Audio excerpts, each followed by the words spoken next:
Angelica. Alexander! Congratulations.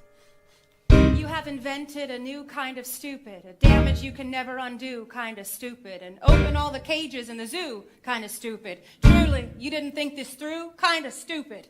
Let's review. You took a rumor a few, maybe two people knew and refuted it by sharing an affair of which no one has accused you. I begged you to take a break, you refused to. So scared of what your enemies will do to you. You're the only enemy you ever seem to lose to. You know what, Jefferson can do what he wants. He doesn't dignify schoolyard taunts with a response. So yeah, congratulations. Angelica.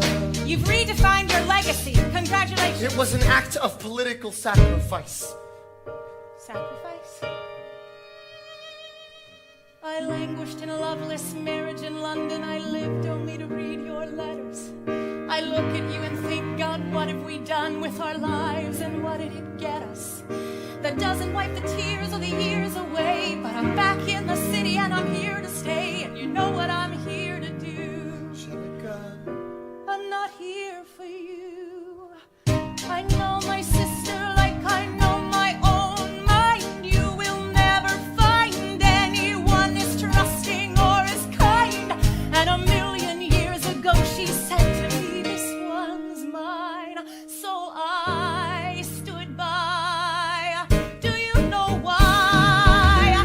I love my sister more than anything in this life. I will choose her happiness over mine every time. Eliza is the best thing in our lives. So never lose sight of the fact that you have been blessed with the best wife.